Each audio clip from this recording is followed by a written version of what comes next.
O Marinho, o Thiago e ela. Mais alguém? Então você passar para trás. Eu ajudo você. Você pega, né?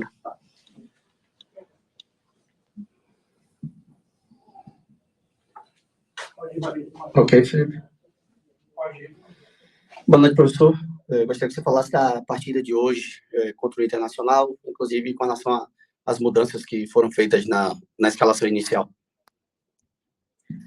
Boa noite.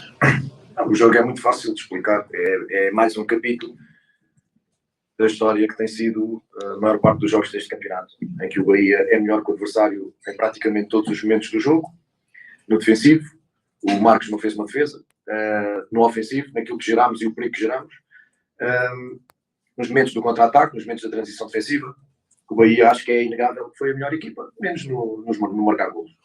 Volto a dizer o mesmo que já disse várias vezes no final dos jogos. É evidente que os resultados fazem-se marcando golos e nós não marcamos golos.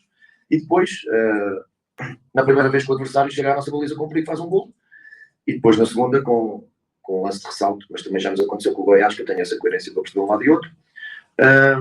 Fomos penalizados se a derrota, na minha opinião, para aquilo que nós fizemos, na forma como nós estivemos em campo, não injusta, não gosto de dizer que é injusto, porque o justo é para quem marca golos, mas para o trabalho que nós fizemos, explica-se assim: eficácia, mais uma vez, eficácia do adversário, ineficácia da nossa parte, e portanto, continuar a olhar para algo que está a crescer, que não está a crescer com resultados, pelo menos nesta derrota, porque nós vinhamos, para muita gente, 2 jogos sem ganhar, eu vinha em 2 jogos sem perder. É uma maneira de ver as coisas. Portanto, nunca se ganhou aqui, o Bahia nunca ganhou aqui, e se não ganhou hoje, também não sei quando é que vai voltar a ganhar. De facto, fica uma sensação inexplicável, o balneário revoltado, entre aspas, com o que fez e com o resultado, mas, como digo, os pontos ganham-se a fazer golos e nós não fizemos. Em relação às mudanças, são mudanças que eu entendo, em função de outra semana com 3 jogos, são mudanças que eu entendo devo fazer. Refrescar uma outra posição, jogar com a questão de Tassiano não jogar Copa, um bocadinho por aí. No caso, que foi o Acevedo ficar fora e o Chaves da esquerda. Tem a ver com isso. É que no jogo da Copa eu preciso de gente também fresca, que é um jogo de mata-mata, não é? Como o Tassiano não pode jogar a Copa, hoje teria que jogar a maior parte do tempo, para além de ser um jogador importante na nossa manobra. E senti o Rezende também muito participativo no momento em que estamos a perder, muito participativo no ataque, na fase ofensiva. Está em alguns lances de perigo, mesmo sendo 6, porque nós estávamos a jogar com ele e com o Cauli e Tassiano mais à frente. Mesmo assim, ele entrar em campos onde gerou algumas oportunidades. Decidi não mexer muito por aí. Pronto, Chaves, Rian, a questão de refrescar. Mas nada, é isto. Professor, são 5 jogos sem vencer. Como impedir que isso afete o psicológico do time para esse jogo importante da Copa do Brasil no meio da semana? São 5 jogos sem vencer, mas são 5 jogos em que muitos deles não merecemos perder. Portanto, como eu já lhe disse, nos últimos, tirando o jogo 2, tínhamos 2 jogos sem vencer. Eu acho que temos 2 jogos sem perder. E quando as pessoas olham para o jogo com o Goiás, onde de facto fizemos uma primeira parte ruim e uma segunda parte já bem interessante, eu ontem vi o Goiás a jogar contra o São Paulo e o São Paulo com muitas dificuldades para ganhar o jogo, ganha no fim. O Goiás é uma equipa de Sul-Americana e o Bahia de segunda divisão. Portanto, nós estamos a fazer um trabalho de crescimento e continuamos. E as pessoas vão dizer isso até quando? Até eu sentir que é necessário dizer que estamos a crescer. E a verdade é que os números em jogo indicam que nós estamos a crescer como equipa. Agora, falta sedimentar isto, afirmar isto com golos. Eu não marco golos, isso é uma coisa, é facto. Mas os meus jogadores também não falham de propósito. E eu dou-lhes todo o mérito daquilo que eles fazem dentro de campo. E voltei-lhes a dizer outra vez, muito orgulhoso com o trabalho que eles fizeram. Isto está nos detalhes. A primeira parte, não lembro de uma oportunidade internacional. Nós temos 2 flagrantes. E na segunda parte, a primeira vez que o Internacional chega com uma bola penteada ao segundo posto, faz o primeiro gol. E nós depois caímos em cima, voltámos a ter oportunidades, falhamos uma bola em cima da linha de gol. Acima de tudo, eu olho para esses resultados, tirando o jogo de Santos para o campeonato, eu olho para esses resultados, mas olho também para as exibições, como melhorar isto, continuar a jogar desta forma. Continuar a jogar desta forma. Eu vou agarrar um bocadinho àquilo, até uma equipa do grupo, que Ferran Soriano dava o exemplo do Girona, que andou nas primeiras jornadas lá para baixo, mas que as sensações de jogo eram boas e depois de repente o Girona começou a subir para aí acima e acabou onde acabou no campeonato. É um exemplo que podemos dar por aí. Agora, volto a dizer, estaria muitíssimo preocupado se tivesse tido 6 jogos como tive com o Santos para o campeonato e tivesse tido um jogo ou 2, como tivemos com o Flamengo, com o Botafogo, até foram jogos que perdemos, e como o de hoje. Isso é que me estaria preocupado. Como tivemos um jogo com o Santos, horrível, mas depois os outros, como volto a dizer, hoje, mais uma vez, nenhum adversário nos passa por cima, nenhum adversário é superior a nós. Agora, se isto é romantismo, para quem quer resultados, é romantismo. Para o treinador que olha para o processo, para as formas, como a equipa joga, como a equipa cresce, não é romantismo, é trabalho, é processo, e é por aí que me vou agarrar sempre. Sempre. E serei o primeiro, como fui, na Vila Belmiro, a dizer, nesse jogo do campeonato, que fomos 0, não jogámos, não tivemos em campo. Sou o primeiro a dizer, eu não preciso de desculpas, sou como sou, em todo lado fui assim, continuarei a ser assim, digo aquilo que vejo e aquilo que sinto, sem qualquer mínima desculpa. Acho que os números são claros, os jogos são claros, temos que continuar a manter este nível de trabalho, porque a bola vai começar a entrar. Eu disso não tenho dúvidas nenhumas. Continuar a jogar nesta linha, a bola vai começar a entrar na baliza do adversário. Portanto, é isto. Se o senhor me permitir, tenho 2 perguntas para o senhor. Essa questão de evolução do futebol, a gente sabe que demora assim, um certo tempo, e no Brasil, até pelas competições, o senhor mesmo fala, são competições decisivas, mata-mata, enquanto se tem pontos corridos, tem que se fazer preservações. É difícil demonstrar um trabalho conciso, consistente, quando a gente tem que fazer preservações, pensar em um e outro, e nunca ter um 11 fixo. Como é que o senhor avalia essa pressão no Brasil de resultados imediatos, de que precisa apresentar 2, 3 jogos, daqui a pouco já começa a receber críticas, e também o Internacional vem sendo criticado em relação à sua preparação física. O senhor viu alguma deficiência no adversário? Daqui a pouco o senhor não conseguiu explorar hoje, talvez pelas suas preservações? Obrigado. Obrigado. Eu estou no Brasil a trabalhar, mas não sou obrigado a concordar com tudo o que se passa no Brasil. Né? Para mim isto é um erro claro, e um erro que está a influenciar o futebol brasileiro. A seleção brasileira não é campeã do mundo há uma data de tempo, e é o país que melhores e maiores jogadores gera, e deveria estar sempre nas finais e nas decisões. As pessoas olham para o jogo desta forma, eu não posso controlar isso, eu tenho que controlar a forma como eu olho. Abel Ferreira, quando eu cá vim jogar contra o Palmeiras pelo Independiente del Valle, o Abel estava na corda bamba para ser despedido. E ganhou-nos, e a partir daí disparou e fez a carreira que fez. Havia muita contestação ao Abel. Luís Castro, quando chegou, passado 2, 3 meses, uma confusão desgraçada com o Luís Castro, tinha que se ir embora. No início desta época, por causa do estadual, hoje é líder do campeonato. Fernando Diniz, para não dizer que eu falo só de portugueses, tenho muita admiração pelo Fernando. Fernando Diniz, também uma carreira a subir a pulso, muito criticado, hoje está a dar cartas imerecidamente no futebol brasileiro. Dorival, ou seja, é dar tempo ao trabalho. Dê tempo ao trabalho. Porque, se não dão tempo, como é que a gente pode provar? E eu volto a dizer, se eu viesse para o Brasil treinar o Palmeiras, se o meu colega Abel tivesse ido para o outro lado e eu tivesse vindo treinar o Palmeiras, eu não ia pedir tempo. Obviamente, o tempo que peço aqui é em função de que o Palmeiras tem uma equipa montada, estruturada, tem uma ideia de jogo definida já, e era chegar por um outro detalhe e aproveitar o que está bem feito. Eu cheguei a uma realidade em que começou tudo do zero. E fui eu que disse, e os meus diretores confirmam, isto é o ano 0, não é o ano 1, é o ano 0. E nós, para passarmos o ano 0, vamos ter problemas. Vai ser um caminho duro de percorrer, mas eu estou cá para assumir e para fazer. Dando o peito às balas, consciente daquilo que estamos a fazer. E vai ser difícil, porque os anos 0, os começos são difíceis para toda a gente. O seu começo enquanto jornalista também não foi fácil, não é? Hoje é bem mais fácil que é bem mais experiente. O início de um médico que começa a fazer cirurgias, ele se calhar treme-lhe mais a mão do que ao fim de 50 cirurgias. Mas porquê é que os treinadores têm que ser avaliados em 2, 3 jogos ou em 2 meses, e porquê é que as pessoas, quando entram para os empregos, se admite mais o erro? Só porque é futebol. Vem com o argumento, não é desculpa, ganhamos muito, sim, ganhamos muito, mas somos humanos. Somos humanos. O ganhar muito não define que eu tenha que ser melhor ou pior, na categoria dos treinadores, pois há melhores e há piores, evidentemente. Agora, a questão que me põe é dar tempo. É dar tempo. E o tempo demonstra, ou melhor, quem está a dar tempo demonstra que tem razão, porque os resultados estão aí. Não é? Eu vou dar o exemplo de Portugal, o meu país. Desceram 2 equipas no campeonato português. Foram as 2 equipas que mais mudaram de treinadores. Uma 3 e outra 4. Desceram de divisão.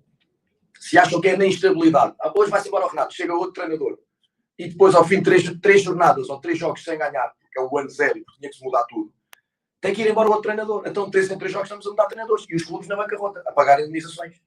Nós não podemos ir em emoção. A emoção é para a torcida, a emoção é para quem está de fora e não acompanha o processo. A única coisa que tem que fazer e avaliar-me a mim enquanto treinador, os meus diretores que me vêm trabalhar todos os dias, é olhar para a forma como a equipa joga, como nós trabalhamos. E no dia que eles entenderem que não é suficiente para o Bahia, está resolvido, mas sem qualquer tipo de problema. Como eu acho que o Bahia joga o que joga, não ganhando, é um facto, nós só temos que reverter este detalhe, que é um detalhe grande. Portanto, o tempo é uma questão de ser obrigatório, ainda mais quando, se eu sou bancário, tenho que atender uma pessoa e dar notas e trocar dinheiro, etc., é uma coisa. Quando eu tenho que meter 20 e tal jogadores a pensar da mesma forma e a passar uma bola de pé para pé com um adversário a querer evitar o que eu faço, porque o futebol é um jogo de oposição, imagina a dificuldade que isto é. Isto só lá vai com treino. Outro problema que este país tem, não deixa treinar. Não deixa treinar. Não sou eu que digo. Na última coletiva eu disse, o meu colega do Goiás, na véspera do jogo contra nós, disse o mesmo. Ele é brasileiro, bom treinador, e disse, há que repensar os calendários. Não sou eu. E toda a gente fala no mesmo. Toda. Agora, esta é a realidade. É aqui que eu quero estar. Era assim que estava definido e eu sabia. Sim. Por isso é que eu estou aqui. Estou aqui para o tal ano zero. A segunda pergunta era? Sobre a falta de preparação física do Internacional. Eu não gosto de primeiro falar da casa dos outros, em primeiro lugar. É um problema do Internacional. Depois, a única coisa que me cabe dizer é olhar para a minha equipa e sentir, com todo respeito pelo Ministério Menezes, acho que a minha equipa foi mais competente nos momentos do jogo, com exceção do detalhe da eficácia. De resto, eu senti que a nossa equipa foi melhor, mas não ganhou. Parabéns ao meu colega, parabéns ao Internacional. Não sei se... Não gosto de olhar para as derrotas só na vertente física. As derrotas têm a vertente física, técnica, tática e psicológica, e as vitórias também. Professor, o senhor falava a respeito de reverter essa situação, e aí cabe até uma pergunta assim, como fazer isso? Como reverter, já que o Bahia já passou de 30 jogos na temporada, o senhor não conseguiu repetir uma escalação nesse decorrer de início de temporada, e hoje o Bahia vive um momento de quinta derrota dentro da Série A, um campeonato onde são pontos que não podem ser desperdiçados, focado, não podem, né? Quando se briga na parte de baixo da tabela, não se pode desperdiçar certos pontos, como é que tem que reverter isso para a equipe voltar a vencer? É trabalhar, Marinho. Trabalhar. Continuar a trabalhar. O mesmo sentido de trabalho, o mesmo sentido que nós temos de trabalhar estas semanas. Eu acho que hoje ficou claro uma semana limpa de trabalho e a equipa esteve em campo. Esteve em campo em todos os momentos. Não fazemos gol. Continuar a acreditar que este processo nos vai levar a fazer gols. Quando tu dizes não se pode perder, não se deve perder. Agora, poder perder, podes. Quando o teu adversário faz mais gols que tu, mesmo não sendo melhor. Mas isso é na parte de cima, é na parte de baixo. Estamos na 8ª jornada, nós subimos de divisão. Nós jogamos num campo onde nunca se ganhou, o Bahia nunca ganhou, Bragança nunca ganhou. Nós temos que perceber que nós estamos a subir divisão, estamos a começar um projeto novo. As pessoas querem o Bahia de 88, não é assim. Vai ser daqui a algum tempo, daqui a 1 ano, 2, 3, com este projeto que está implementado no clube, eu acredito que o Bahia vai andar lá em cima. Vai andar lá em cima, a lutar por muitas coisas bonitas. Mas não é já, porque já seria um milagre. Seria um milagre já. Com 20 jogadores novos, seria um milagre. E esses milagres acontecem de vez em quando. Portanto, reverter, trabalhar. Vai com 5 derrotas, vai. Perdemos. Repito, Bragança fora, onde nunca se ganhou. Perdemos com o Botafogo, líder em casa, os números foram claros. Perdemos com o Flamengo, da forma que perdemos. Perdemos em Santos, no pior jogo da época, não só do campeonato, da época. Perdemos hoje da forma que perdemos.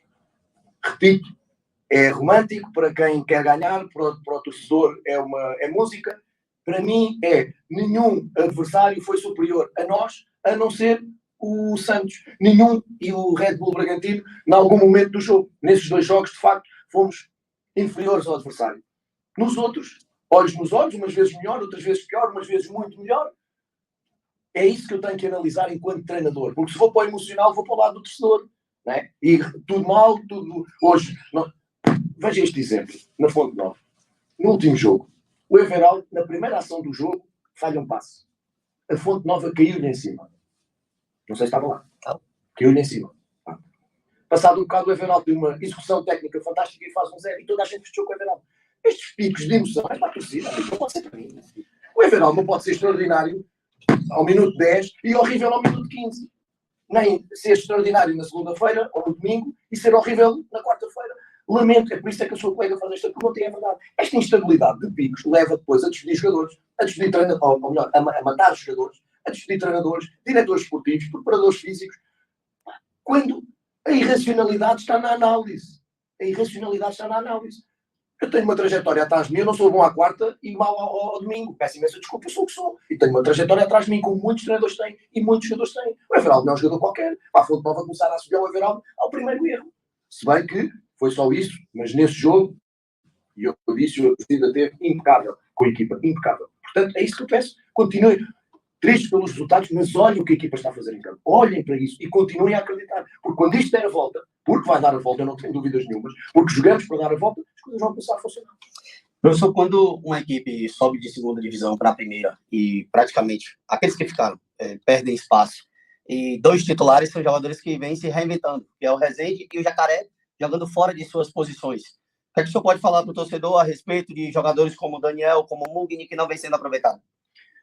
por rendimento, acho que o Rezende tem, desde o primeiro momento que nós chegámos, justificado, mais que justificado a titularidade, não só pela qualidade, como também pela regularidade das exibições. O Rezende, eu me lembro, não consegue jogar mal. E com a agravante de que já jogou em duas posições, seja como zagueiro, seja como meia, sabendo que ele é um meia por natureza.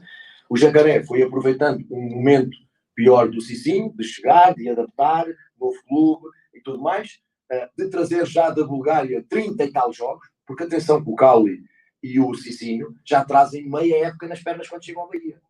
Eles hoje já deveriam estar em férias. Atenção a isto, né? E portanto, olhar para isso, o André constantemente nas seleções, o treinador tem duas hipóteses. Cria um problema ou cria soluções. Como eu prefiro no meu trabalho encontrar soluções, em vez de chorar em cima de problemas, encontramos o Jacaré. Pronto, o Jacaré tem dado conta do recado. E nós vamos tentando, por fora, trabalhar o Cicinho de maneira a que ele, quando possa entrar, por exemplo, quando dás exemplo, o Mateus Bahia teve algum tempo sem jogar. Quando começou a jogar regularmente, saiu pela lesão. O Mateus, que continua ao rendimento, estaria a jogar hoje, saiu pela lesão. Portanto, Daniel e o Mugni só têm que continuar a trabalhar para poder entrar também neste 11, porque a gente conta com todos, continuamos a ter um número grande de jogos. Agora, não é só eles fazerem o trabalho deles, como também ser melhor que os colegas. E neste momento a gente tem tentado escolher em função daquilo que os jogadores nos dão mais em jogo.